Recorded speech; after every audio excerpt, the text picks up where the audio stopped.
Run behind the ball. Okay. Good. That's it. Just catching square right now. Run behind the ball. Good. When I was coaching, we did this every day. All 12 players on the varsity. If we were combined, everybody did this. This is critical redundancy. It's a critical aspect of the game. It's a part of the game that nobody likes to work on except great players or players who want to be great. These are the kind of things they like to do because they know nobody else is doing it. Critical redundancy.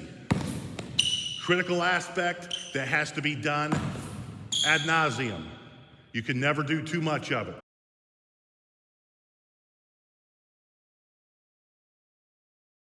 Now, Parker, the next phase, let's put it on the deck one time. So you're going to notice Parker is fast to the ball. As he nears the ball, his feet are going to get choppy.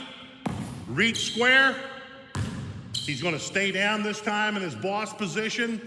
And it's fast to the ball, slow down and read. Great players drive through the defense. They attack hips, inside hip, outside hip.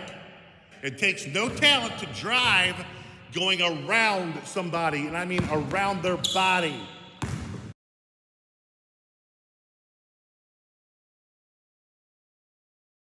Anybody can drive around them. We want to drive through hips. We want to get to the foul line. So Parker's thinking straight line drive, straight line drive, straight line drives. All right, jump stop now, Parker, and finish. Fast to the ball. Boss with the ball.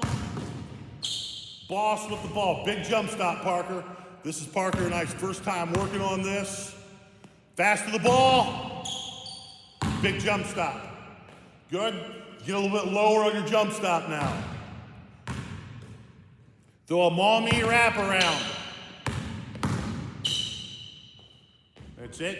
Fast to the ball. Once you've got the ball, slow to read. Use your imagination. All right, Parker.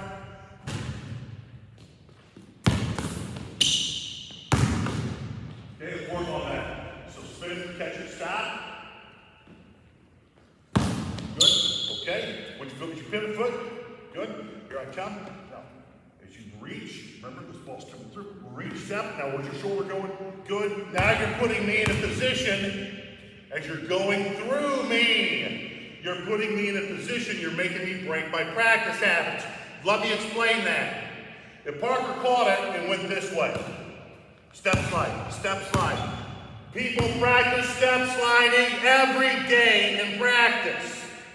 If I close out and he goes through me, he's making me break my practice habits.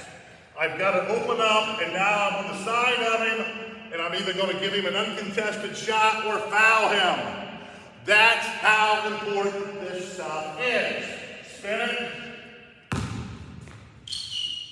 Here's my closeout. He went through me. He got a piece of that hip. And when my players during the off season would ask me if they could borrow it, it's hard to see on camera, the paint has been worn down to the tape from kids who love basketball and wanted to be great, but borrow this. All right, Parker, let's go slow. Square. And boom, right there. Right there where Parker hit this thing is why that area on this pad is worn out. Let's do it again. Good. Boom, that's it, good. And now we're going to take it one step, and again, this is Parker and I's first time working on this stuff. And he's doing a heck of a job. We're going to go slow, square, boom, stop. Okay, now, you did a great job here. Now, as you get through, now there, right there, this inside foot as you drive, it's going into the lane, across the paint, or across that line, lane line. And now I'm really screwed, now I'm behind you. So don't go here, and then take the pressure off the defense. Come here, get into that lane line. Cross the lane line with your inside foot. Make me ride you like a pony. Boom. There. Good. And those are things that are great separators in the game of basketball. You do not have to be a Division I caliber athlete to do this. But I can tell you, no matter what your aspirations are in this game, if you're a competitive person and you want to be the best at it, these are great separators. These things here can take your game to the next level where you're here more than anybody else on the foul line. And those are huge. They are great separators. Let's go to the other side, Parker.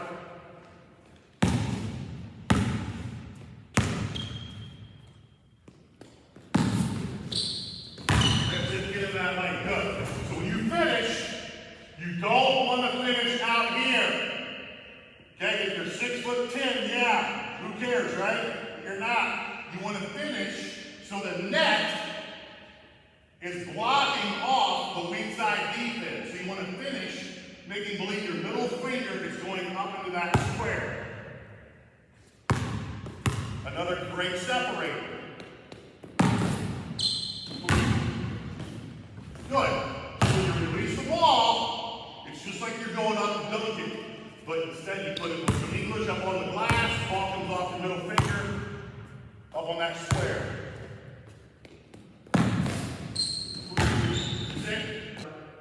Let's go slow.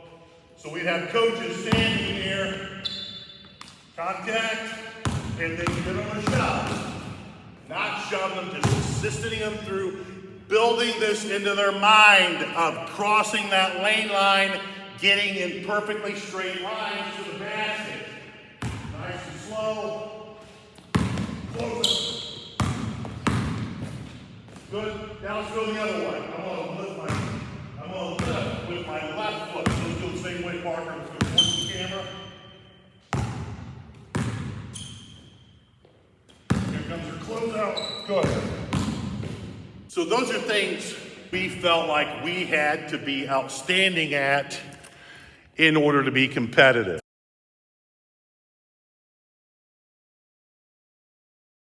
Body stays compressed as you pivot and square to the basket. Index finger to the eyebrow, that's it. Chin up, it's fast up. Once your index finger's to your eyebrow, now it's back quick into the holster. Up fast, down to the holster, and I'm reading feet now, knowing which foot is my pivot foot, which foot is my attack foot. Going back to that, before we go into the shot play, Parker, let's show why we are such staunch believers in inside pivot foot attacking.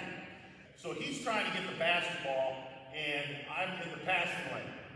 If he goes after the ball with his top foot, he's opening the gate for me to get out there into the passing lane.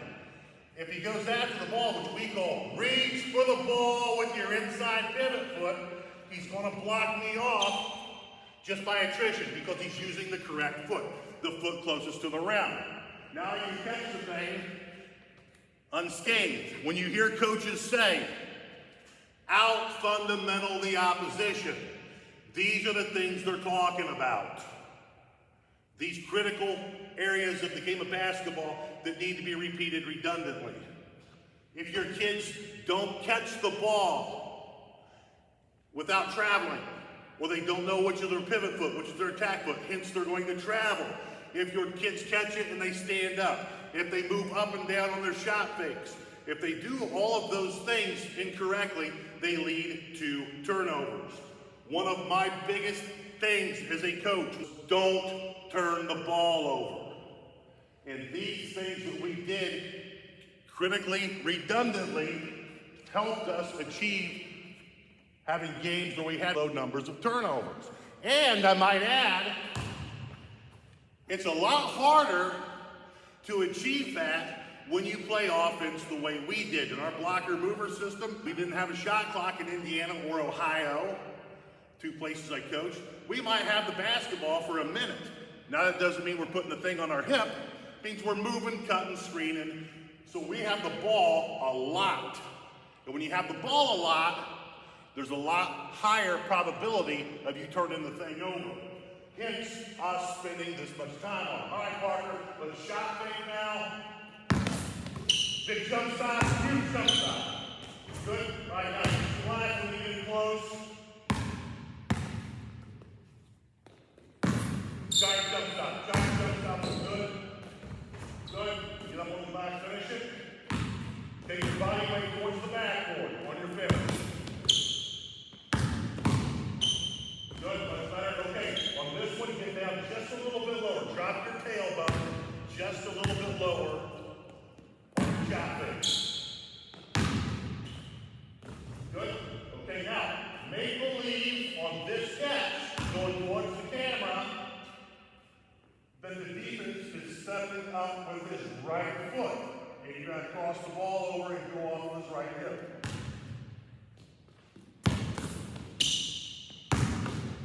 Okay, let's work on that.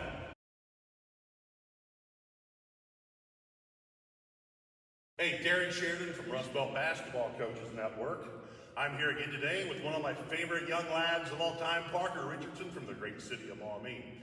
Today we're going to show you an unconventional one-on-one game your kids can use like at an elementary gym or an auxiliary gym where there's no bleachers on one side. This gym, we have a giant wall here with nothing on it. And this is a one-on-one game we used when we had our spring or fall workouts where we had a limited number of players because of football, cross country, whatnot. So I'm guarding Parker, but I'm also going to start with the ball. Parker's going to start on my outside or my right side. We're going this way, and I'm going to toss the ball off the wall, and then it's a race as to who can get it.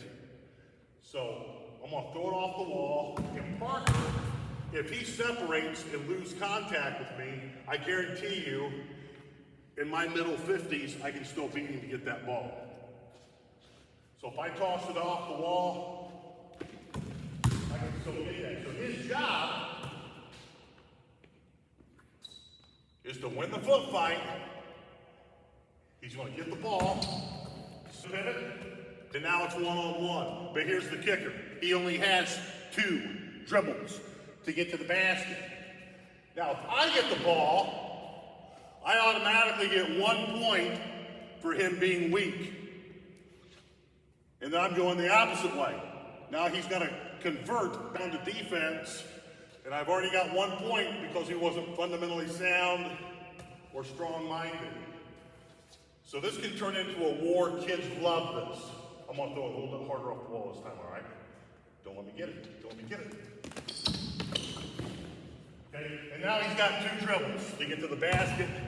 This drill accomplishes a lot of different things. For us, we were always smaller than everybody else. These great separators, knowing how to get the ball, knowing how to pivot, knowing how to attack without traveling, and then throwing in the limited amount of dribbles teaches kids to value the dribble and to get long on their steps. It's fun. I think there's a large advantage of doing things the kids like. It makes workouts go a lot faster, it makes workouts more energetic, and it makes the workout time period shorter, which I think is a valuable asset, especially in the off season.